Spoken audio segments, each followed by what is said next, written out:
Hello, world. Today is Monday, August 17th, 2020, I think. Today's episode number 43 of the 39.6 Facebook Live Finance Show, the show that teaches you how to make your money work for you so you don't have to work for your money. We talk about investing, taxes, real estate, syndications, Airbnbs, how to buy a home, the car you drive, and anything else that is remotely tangentially relevant.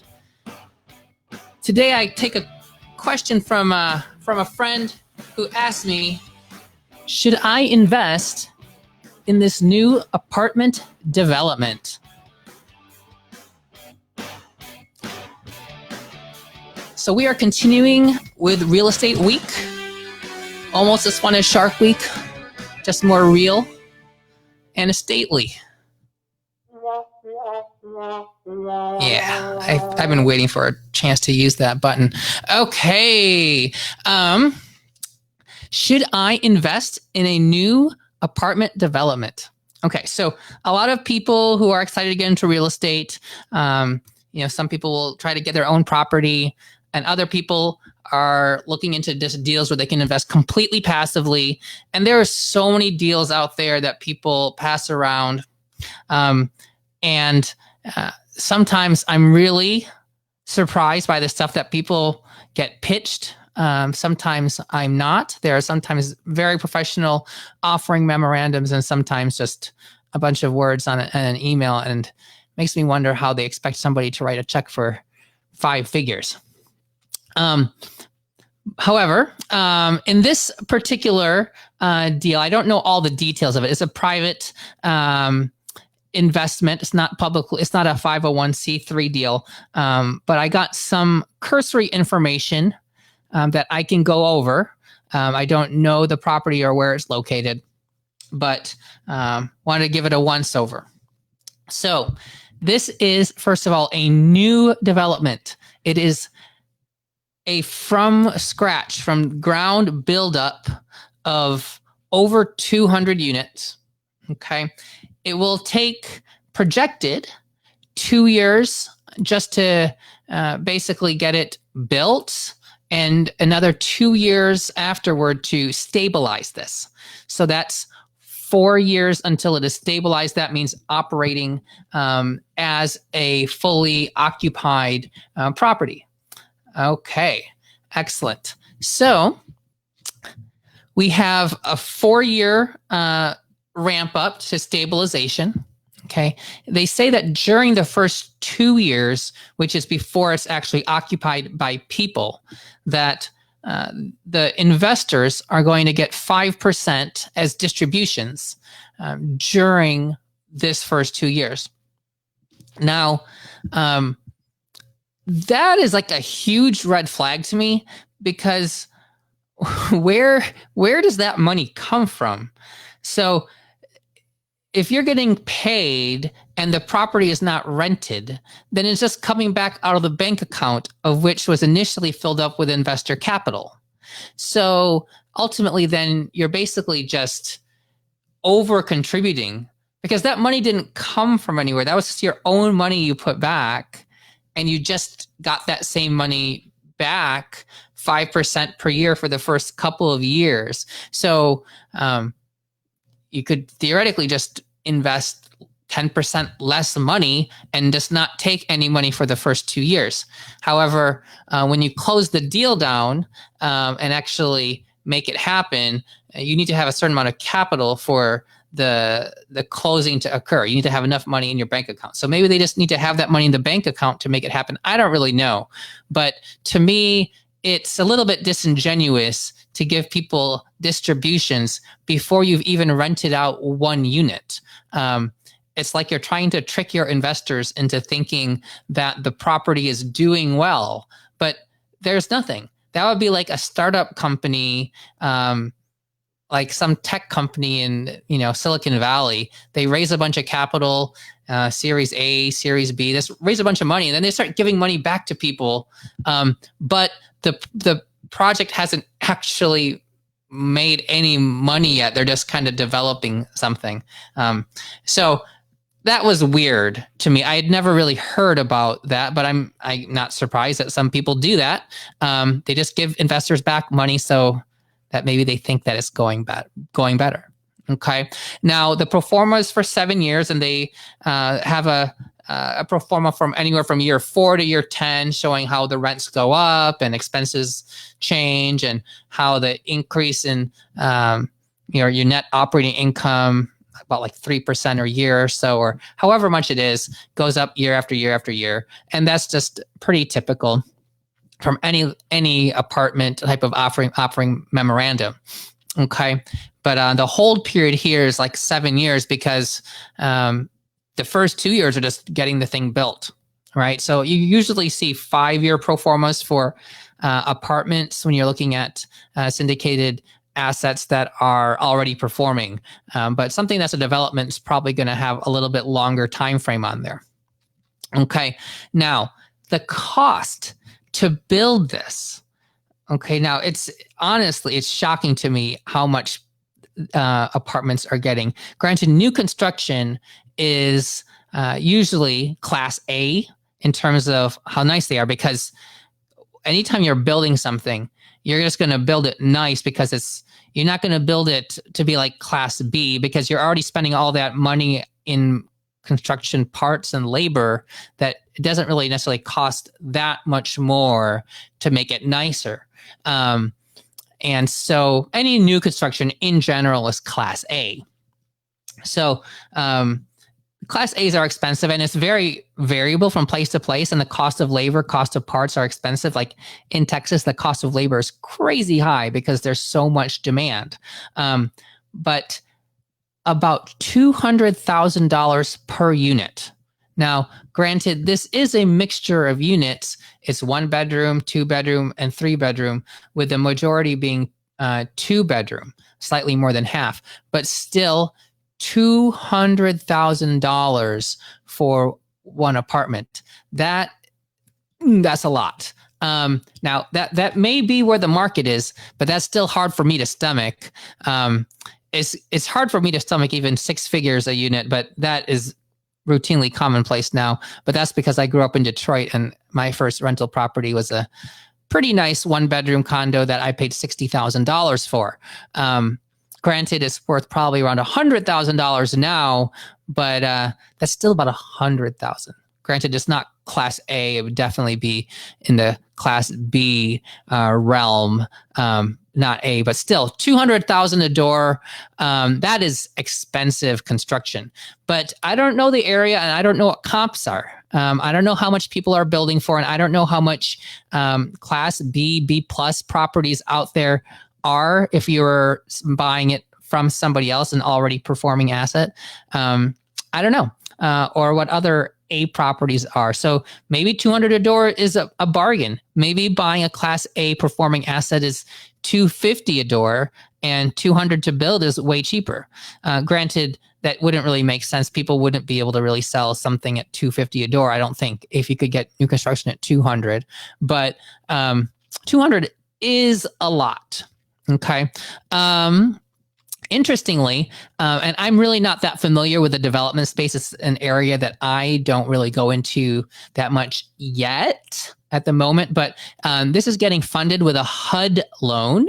Okay, so HUD is the Housing and Urban Development, the HUD, this federal agency. And they have special loan products. Now, only one of my investments that I currently have has a HUD loan, and I think it's a 30-year fixed amortization mortgage. And it has a lot of particular things you have to follow. We're only allowed to get distributions on it twice a year. But it's a 30-year fixed loan. So we don't have to worry about like a commonly used like a 7-year or a 10-year loan that will balloon out at that term. This is that property I'm talking about has a 30-year fixed interest rate all the way till the end, and it can be assumed by the next buyer, but there's usually a cost associated with that. But if you lock in a 30-year loan at a good rate, then that's super, super, super competitive. This one is a 40-year loan because it's a special kind of HUD loan for new developments. It's has a special code, 221D4 HUD loan, and it's 40-year amortization. So 40-year amortization is really nice because the monthly payments are a lot lower. So it makes it a lot easier to support that loan. And you don't have to worry about what could happen in the future 5-10 years ago from now or 2 years from now with the, well, okay, sorry, not 2 years from now, because 2 years from now, the property wouldn't really be occupied yet. But you wouldn't have to worry about 5 years from now because, well, even if the market goes down, you don't have to worry about your mortgage having a balloon payment at the bottom of the market. You can just keep riding it out for 40 years potentially. So that's actually a really, really nice benefit. And it's with a lot of leverage, though. It's like only 80% of the capital comes from the mortgage, or 80% of it does. So about 25% of the money comes from equity investors. So limited partners and the general partners, of which the breakup is about 10% general partners and 90% limited partners. But and so that's actually pretty good to have the general partners put in 10% of the capital. But this is leveraged 80% mortgage and 20% equity. So I definitely would not do a deal any more than 80%. And 80% is a lot higher than you usually can get. So that's one of the special things about this type of HUD program. It doesn't require like 25%. It can go at like 80%. Now, this deal, like a lot of deals, has multiple levels on the capital stack, which I discussed in episode 40, I believe, from 2 days ago. That was, episode 40, the capital stack. Please review that if you're not familiar. But it has the general partners at the top, and it has the limited partners who have the preferred equity, and then there's this one layer of debt, just the mortgage.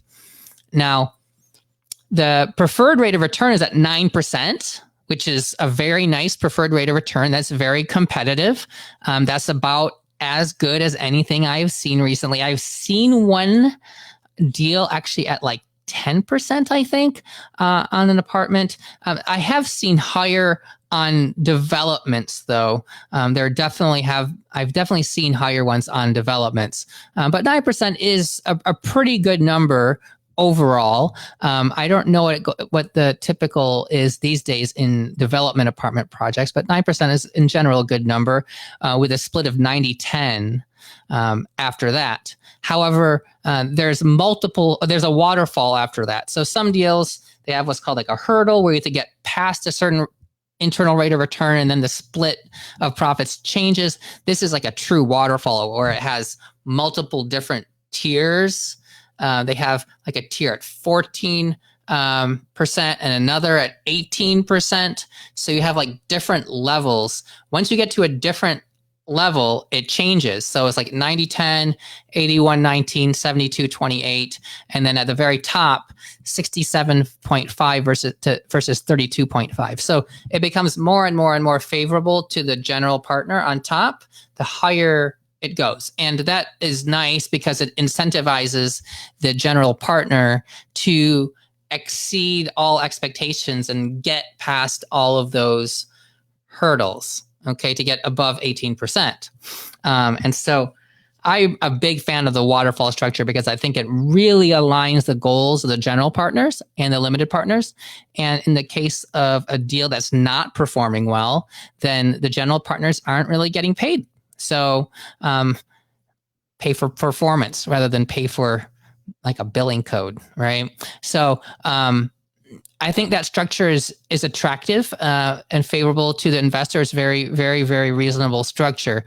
Although it is a little bit confusing to me, the wording of exactly where those percentages fall, if they fall below the hurdle or after the hurdle when they occur.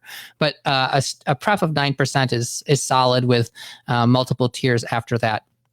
Now, they expect the property to rent at around $1,400 a unit. I don't know how big these units are, and I don't know what the price per square foot is in the area. $1,400 a unit sounds like a a little bit high in some ways, or a little bit low, depending how nice this is and where it is. I didn't pay $1,400 a month to live anywhere until I was married, and that was two of us. In our first apartment, we paid like $1,800 a month, maybe, for a very nice one-bedroom apartment. So $1,400 could be competitive. I don't really know, but $200,000 a door to build is still a lot. Now, their projections are a cash on cash return during a hold period of like 7 years of 14% annualized. And so the first 2 years, you're only getting like 5%. So you then have like 5 years to make up that. So then you have years where it's expecting to get pretty high numbers, maybe like 17% or so. I think that's just astronomical for cash on cash. Those are some big numbers to really think we're going to get cash on cash of 14%. I haven't really seen numbers like that. Maybe this is just because it's a development and maybe it can be made cheap relative to the price of buying, but 40% cash on cash as a limited partner, that's a lot. Like if I had a deal that was making me 14% cash on cash, why sell the darn thing? I mean, even if you have some appreciation in there, where are you going to get 14% cash on cash? That's a little bit crazy. So the 40% cash on cash, and then the internal rate of return, 17%. So that's really odd to me because the internal rate of return, 17%, there's nothing wrong with that number. Or I think a lot of projections usually end up. And these numbers are really just based on how, if you model things and you just change one little thing and you scale it out to 7 years, like your numbers can be widely different. But 17% IRR versus 14% cash on cash, that means that you're only getting 3% of your internal rate of return on appreciation, unless I'm just not reading this thing properly. Because in general, I would expect the cash on cash and the internal rate of return, if you took the cash on cash divided by the IRR, to be 50%, 60%, but not like 14 over 17, which is like 80%. That just seems really weird. I don't know how this underwriting was done. I don't have an Excel spreadsheet to figure out how the calculations were done. Maybe it's because of the way the waterfall acts, and the appreciation primarily favors the general partners, but 14% cash on cash and 17% IRR, as an investor, I would just never want to sell, because what am I actually going to get as a kicker to sell this asset? I'm going to get like 3% of appreciation, and now I have to deal with the tax liability of this asset that we just liquidated. So that is odd. Now, some other things. Now, building a property from scratch, having it be occupied, there's a lot that goes on there from beginning to the end. You could think of it like, I don't know, somebody finishing high school versus somebody having a doctorate degree, right? There are so many things that can go on between finishing high school and getting a doctorate degree. How many people go to undergrad and within the first year they decide they don't want to be X profession, lawyer, doctor, etc., right? When you build a property, there are so many things that can go wrong. Okay? Anything could go wrong. If you get the funding and you have the money, that's great, but you have to build it. There could be shortages of things. There could be natural disasters. You could build the whole thing and then it doesn't meet code and somebody did something wrong that now you have to like undo a whole bunch of things, which costs you tons of time and money. And in the meantime, you're paying interest, although usually you have interest only for a few years, but that interest only clock is going to run out. And then you're going to have to pay principal and interest. So those loan payments are going to go up. So you want to get the property done as fast as possible so that you're earning income before that, that switch to principal and interest happens. You want to have your property stabilized. So there are so many things. You could have a completely built property and for whatever reason, one thing could happen and you can't rent it. Now, granted, something like this with a whole bunch of units is probably being built out like in phases. And so often you can open up part of it earlier than other parts. So you're not just hemorrhaging cash the whole time. But here's a story. Couple years ago, when we decided to move into an apartment complex and live there full time, instead of just living on the weekends when we Airbnb'd, we decided to move like from one apartment to another apartment, like 2 blocks away.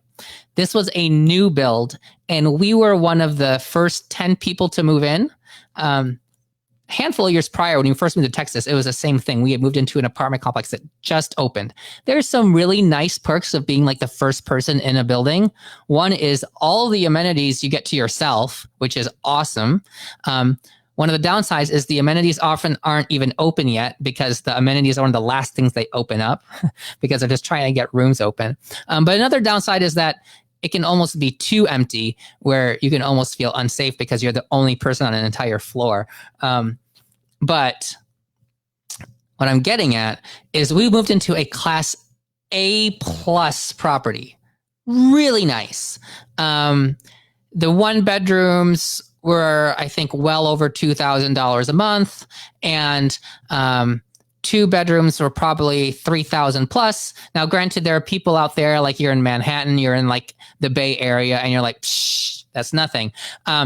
In Dallas, 2,000 plus for a 1 bedroom is a lot. So we were in a 2 bedroom and a study. So it was actually one of the biggest units they had because we wanted to live there with me, wife, toddler, and then we eventually had baby and au pair plus dog. So it ended up being cramped. We were there for over a year, and this is one of the nicest new apartments in all of Dallas. And so I thought that it was going to fill up relatively quickly because the net influx of residents to Dallas is very high. Every day there's, I don't know how many 100 people that move here. And granted, there are also a lot of other apartments that were being built, but this was on the earlier side of some of these really nice new builds. We were there for over a year, I think about 1.5 years in total. But at the end of a year, their occupancy was like 40%. It was less than 50%. And this was like, they had the entire building open within like a few months of us moving in. And this was a big building. This was, I don't know, 20th floor or so. It was a big building and it was really nice in a very nice part of town, but only like 40% were occupied. And they changed management companies multiple times. Okay. And every time they changed them over, there were always things that like got confused and lost. And it was always kind of confusing as a tenant because they kept changing systems and where we would pay our rent. But after a year, it was only like 40% occupied. So when you build something, there is nothing guaranteed at all, or even remotely close to being guaranteed about the performance of that asset. You have to build it, you have to get it open, and then you have to get it filled up. And when we were living there, we kept on waiting for like the top floor to open because that's where they were going to have the dog run. It took a long time for that to happen. Then each like level of the building got, permitted one at a time. And so they could open up more units. But even though they did all of that, it opened up much faster than they were able to fill it up. And to this day, I don't know if they've even come to 80% occupancy. it's been a struggling building. So you can build a property like this, and it could say 2 years to build and 4 years until it's performing, but it could be 6 years before it's filled up. Who knows? If you can't get to like into the 80% plus range of occupancy, this is definitely struggling. And to get to really performing, you need to really be like 90% occupied for 90 days. Like that's like a really good threshold for something that's performing, where people who are going to want to buy that asset from you, they want those numbers because it helps them qualify for other types of potential mortgages. And so there's a long way to go. And you could get to like, build, then to get to like 50 and then 60 and then 70. But like, then it could become potentially like a really hard grind to get up to 80, get up to 90. It's just not necessarily that easy when there's a lot of other competition, right? When there's other new builds that continue to come up, and you're trying to keep your prices up so that you can hit your pro forma, but then they're a little bit too high that you can't fill up. And you don't want to lower them because then you're lowering it for all the units. It can be really hard to fill up a Class A building. So I don't know. It could do unbelievably well, and it might not. But what I would say is for a new investor, investing in a development project is probably not the best way to get your toes wet in syndicated assets. In reality, you shouldn't be getting paid anything until it starts collecting rent. Okay, so I would ignore the fact that you would be getting anything for the first couple years at that 5% level, and you should expect to get nothing for the first few years. And for people who are new investors, it can be really hard to sit on an illiquid asset where your money is locked in, you can't get it out, and it's not paying you anything, and you have no idea if you're ever going to get your money back. It's really easy, like when you have publicly traded securities and you can see the value of something going down, you don't feel comfortable, and you, like many other people, like cash out. And at least you have your money back and you feel better that you have your money back. Even if that goes back up in value a lot more, you may regret it later. But for that initial time, at least you feel like you have your money, because loss aversion is very, very, very, very, very, very powerful. And so if you're just getting started, and you're not familiar with a lot of the terms like IRR, what it means, and I'll have to do a separate episode on that, and some other basic underwriting things like debt service coverage ratio.